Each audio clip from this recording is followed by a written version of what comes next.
there for you, so you know.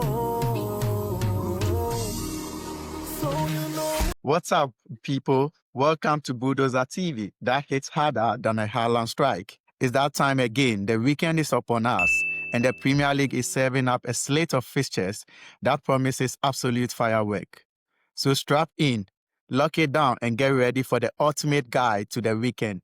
This is your weekend Premier League preview, only on Bulldoza TV. I have with me my fantastic co-host, Adam. We start with Burnley against Arsenal. Arsenal, as I said, have just conceded 3 goals in the Premier League and are playing very, very good pragmatic football. They don't concede goals, and I fear they might break the 2015-2016 Mourinho season where he conceded just 15 goals in the Premier League. So what will be the key battles, and do you think Arsenal will go for another easy win with a clean sheet?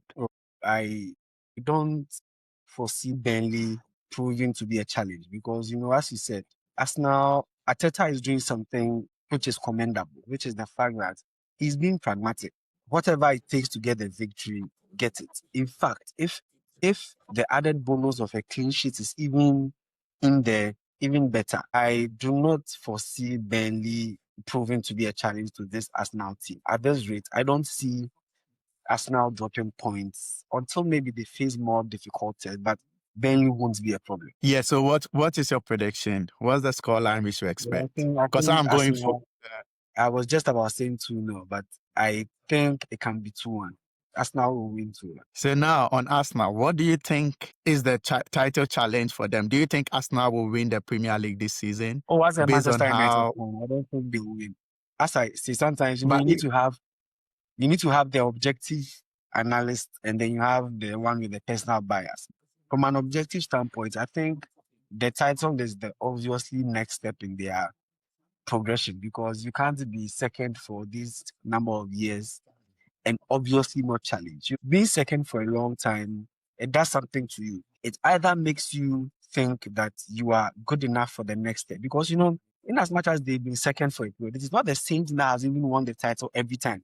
So what it means is that at least there's a certain consistency that is present. So you need to now take the next step. They have made some few signings, have good squad depth, which I think can push them over the line. So almost everybody is stepping us now for this season. We hope they can keep it grounded and then get it over the line. But personally, I think Manchester United will be the league. But that's a discussion. Yeah, but we all know Manchester United isn't close to the title. And Liverpool was supposed to challenge, and Man City was the second team. But you could see the inconsistency in both teams, and Liverpool is quite under standard this season. So, like I said, I'm still scared about it to say it out loud. But, the inevitable is that Arsenal is going to win the Premier League.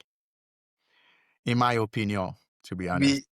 No, I mean, everything is pointing towards an Arsenal win. But, the season is very early yet. It's good to have a good start, but we know the EPL. If any league can pull surprises in this world, it is the EPL. So Arsenal know this. We know this. Everybody knows this. And they should pray that Pep does not get into his full flow, where he can go that 10, 15, 20 match with. If not, it will be hell for Arteta. But so far, so very good. You can only wish them well. Okay. So our next game is Forest against United. Forest have a new manager in Sean Dyche, pragmatic football. He lost his first Premier League game, but he won his first game against Porto. And I listened to his press conference where he was talking about going back to the basics, just like the game against Porto. So what do you think will be the key battles? United actually have won their last 3 games. They are quite on a good winning streak. And Mbeumo is playing very well. Cunha is back to his game. And yeah, so United are doing very well. Their defense is also being stellar. Senne Lammers is really a goalkeeper they needed. So based on what will be the key battles, and do you think United will win 4 games in a row? Well, let me start. The key battle, I think, is the midfield. One thing about Sean Dyche, his type of football is direct football. He doesn't believe in this beauty, passing, direct football. Let us move the ball from defense to attack, So if anything that midfield battle, who is going to win the progression, who's going to win those cutting of the spaces and all that. So, and Ruben Amorim is doing something which must be commended. He's adapting. He's adapting. He's not changing his system in terms of the playing formation, but in game he's adapting. He's making changes that now he's playing compact. When he came, what he wanted to do was play expansive, playing out from the back, but he didn't have the players for that. Now he's seen that no, I can still maintain the same system, but just change the style, which is go long. So then you have player profiles that fit a certain style or a certain variation of the 3-4-3. So I think this game, it will be a very difficult match, no doubt, but United will definitely win. We'll make it 4 in a row, even 5 in a row. So that You think finally you make it that's 4 in a row? 4 in a row, easy, easy, easy, So, easy. Not so just all. are you still? New manager bounce is very real. With a new manager bounce, that is the one of the worst thing you want to do is face a team with a new manager at home. It can be war, but I think United will surmount this challenge easily. So are you saying United is going to? You are getting closer to winning 5 games in a row for the guy with who has United, not had a haircut for a long year to get a haircut. Okay. Okay. So what is your prediction for the game? I oh, think it's going to be a 1. draw. I think it's going to be a one or No. United what will did you beat say? them 3-0 or 3-1, one of them. If we are to win, we'll win by 0 3 goals to nil. Yeah, against a 3-0 or standard 3-1. team. Okay. 3-0 or 3-1, one of them. Okay. We live to But United see. will definitely score 3 goals. Okay, so our next game is Liverpool against Villa. Liverpool is on a 5 game losing Losing. streak in England. Yeah, 5 game losing. They've lost 4 Premier League in a row and 1 Carabao Cup. And looking at the game against Crystal Palace, Crystal Palace have been a boogie team against Liverpool. So and they've beaten them left, right, center this season. So Arne Slot did such a crazy thing midweek where he just played only the kids.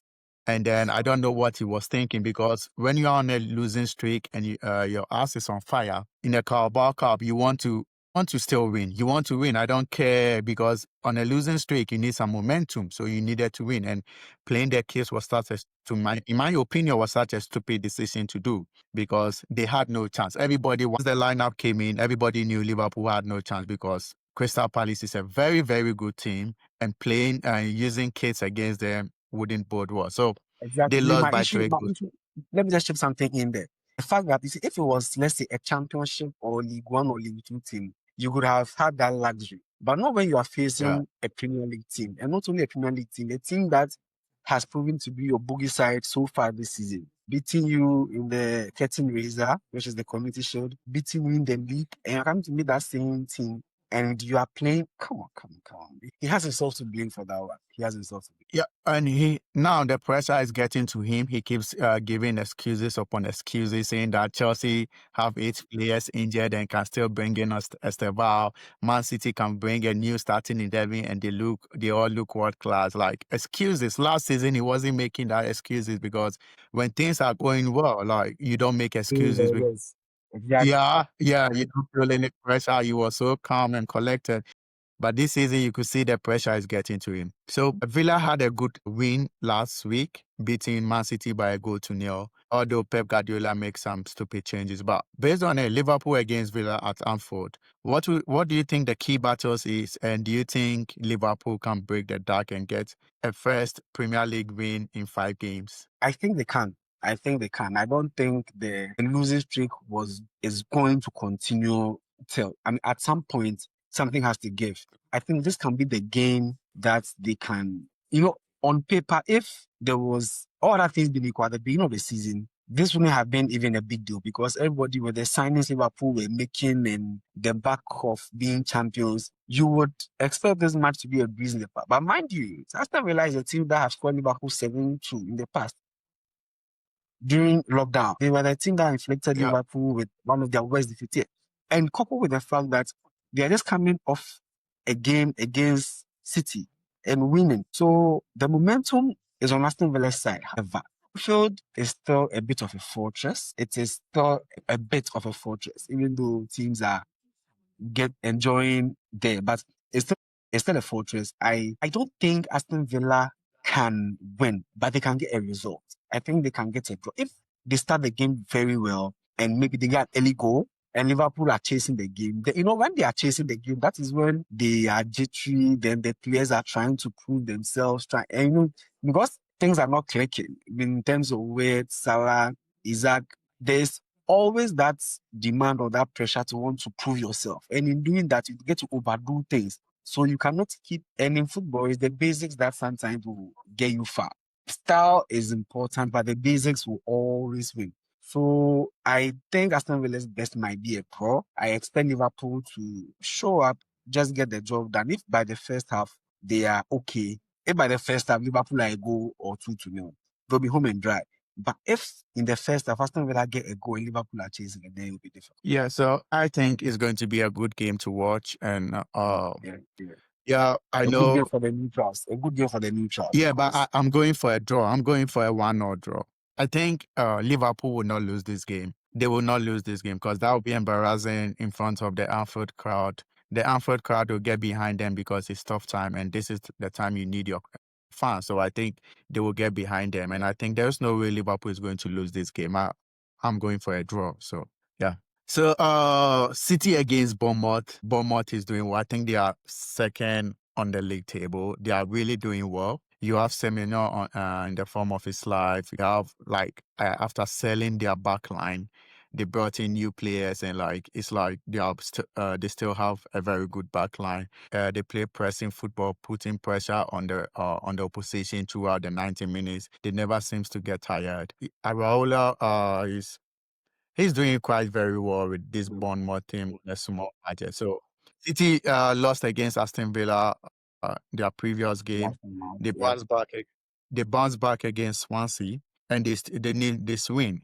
Based on it, what do you think will be the key battles? And do you think Bournemouth can continue their good form, or do you think City will take the win? Oh, I think how you keep Haaland quiet is how you succeed as a Bournemouth team. If Haaland is kept out of the game, Bournemouth have a chance because the guy is on form, the guy is on fire. If he's blazing, Bournemouth have no chance. So Bournemouth's best option would be trying to sit deep, make sure Haaland doesn't have a good game, and then try and hit on the break or on the counter. That is Bournemouth's best way of getting a good result, not a win, of getting a result, because I think City might be strong to defeat Bournemouth. However, if Haaland doesn't have a good game, Bournemouth have a good chance. Okay, so if you're saying it depends on what kind of Haaland turns up. So, which I agree with you, because City now is solely relying on the goals of Haaland.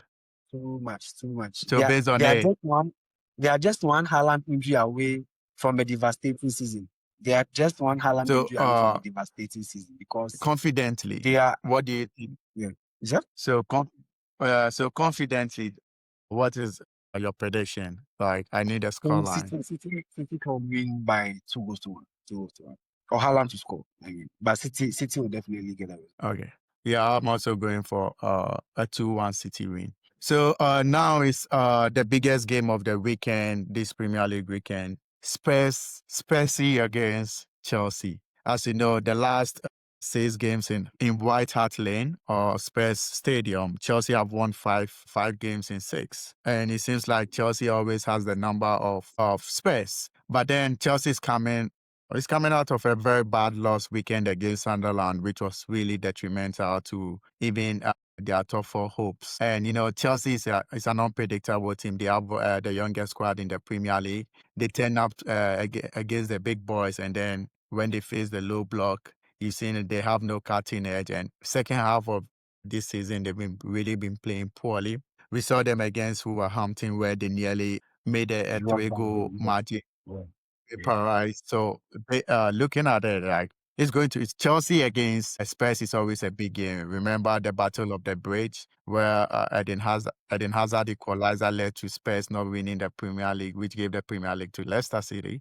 So there's been this animosity between these two teams, and now White Hart Lane is called the 3-point lane for Chelsea because we always go there and win. Yeah. So what do you think the key and do you think Spurs could have a chance against Chelsea? And remember, Spurs have not really done well this season at White Hart Lane. Yeah, they've done well at Way, but then at White Hart Lane they The got Tottenham smart. Stadium, not White Hart Lane. Tottenham Stadium. Yeah, they should have been smashed by Bournemouth, and then they do with Wolverhampton. Yeah, so they've not really had good results in their new stadium this season with Thomas Frank at home. So what do you think will be the key battles? And do you think they might be lucky this time around against Chelsea? You know, Chelsea's biggest strength is also their biggest weakness. The fact that Chelsea are not predictable this season.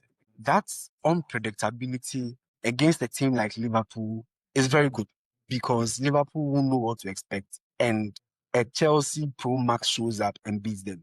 It is that same unpredictability that would let a Sunderland team come to Stamford Bridge and get a result. So for the Chelsea conundrum is very interesting because on paper, they might look like a strong team, the obvious favorites. But when the game actually starts, in fact, I noticed this game when Chelsea played Brighton this season at home, when he lost 3-1. I was like, looking at the game, nothing should have even given Brighton the slightest hope of getting a result from the game. Yet Chelsea some way somehow bottled the lead and lost it. And then going into the Liverpool game, everybody knew that, oh, as for this game, Chelsea is written off. Here comes Chelsea with a victory. So Chelsea's unpredictability is their strength and their weakness. Going into this game, it might be reasonable to think Chelsea are the clear favorites by virtue of the history behind this fixture and in recent times, the form. But it is that same unpredictability that can undo Chelsea. Because obviously, Tottenham are not in the very best of places this season. However, knowing Chelsea, they can be the stepping stone on which Tottenham used to start their season. And how well they mark out Kudus can help Chelsea because so far this season, Kudus has proven to be the star man for Spurs. Richarlison, not really clicking, but so if Chelsea are able to effectively mark out Kudus, they would. But you know, Chelsea shouldn't go into a game like this expecting to mark out somebody for them to excel. You are Chelsea. You should rather be the one who are targeted. So how well your front line click will be important, whether you are going to go with Estaval, Neto, and I heard the lap is Baba, he got a rib. So as to whether it will affect him in this game, then Yeah, Joao it's Pedro affecting. was affecting this game. Yeah. Exactly. So I set Chelsea to edge it. If there's going to be a victory, it would be a one-goal margin. Either maybe Chelsea win 1-0 or 2-1. But Chelsea's unpredictability, which is their strength, is also their own downfall. Yeah, but I think Chelsea is going to win by 3-1. If we concede goals, we don't You said the have the. same thing about Sunderland. You said the same thing about Chelsea Sunderland. And look at how it turned out. Yeah, but So no, that, this is Spurs, and they are bitches. So I believe we are just going to beat them by 3-1. It's not going to be an easy game. I don't know if Thomas Frank is going to play a 5-back line or is going to play with a 4-back line because he keeps on changing it against the big teams. Sometimes play 5-back. So you don't know, and I don't know if he's going to sit because when you sit against Chelsea, Chelsea lacks no cutting edge. But I know within the big games, Chelsea play 3 midfielders, but with Slavia back from injury and playing very well, I don't know if he's going to play a 3 midfield or he's going to even put Malo Gusto in midfield, to anchor the midfield. So it's going to be a good game, and I'm looking forward to it. But I do believe Chelsea is going to come out on top with a 3 I think one. it can be a draw. It can be a draw. It can be a draw. Okay, so now let's run over the other Premier League games. Fulham against Wolves. Who are you tipping to win? Easy win. Wolves, I think Wolves should get relegated this season. I think Wolves should get Okay. relegated. Yeah. It looks like it. They've not lost. They've not won a game in the Premier League. Yeah. So it looks like they are going down. They keep on selling their good players, and some it's catches up to you when you keep on selling players. So I think they'll go If you down. keep on selling without proper investment or reinvestment, Yeah. you can sell. But Yeah. how you invest is important. Yeah. So, what do you think about Crystal Palace against Brentford? Crystal Palace is playing at home. It's a London derby, so You know, I think it's a game that is evenly balanced. It's a both teams have Palace by virtue of their win against Liverpool because they were on a bad run. But the Liverpool victory in midweek has given them some sort of jolt for them to, now be more proactive. Brentford again against the same Liverpool are also in good form. So I think it is a game that would be enjoyed for the neutrals because both teams are coming in on the back of very good results. And a Crystal Palace victory won't amaze me, but I would go for a draw. But a Crystal Palace victory won't amaze me. The last game is West Ham against Newcastle. West Ham is playing Yeah. at home like But I think David Newcastle, Bo. They look like Newcastle, another. Newcastle They can look get like this one. another team. Yes, Because West Ham look they like look like another the team. dark horses. Yeah, West Ham are also not looking too good this season. They are not looking too good this Yeah. season. And Newcastle are looking like the dark horses, slow, steady, and at least getting some good results on the bounce. But I don't think West Ham can stand the Newcastle test. So we're both going for a Newcastle win. So there you have it, folks. Every angle, every key battle, and every Bulldoza and Eden certified prediction for a massive weekend of football. Make sure you are subscribed and have the notification bell on so you don't miss our post-match analysis and reaction shows where we will break down all the drama. Until then, this is the Bulldoza TV crew signing off. Enjoy the football, back your boys, and as always, chaos is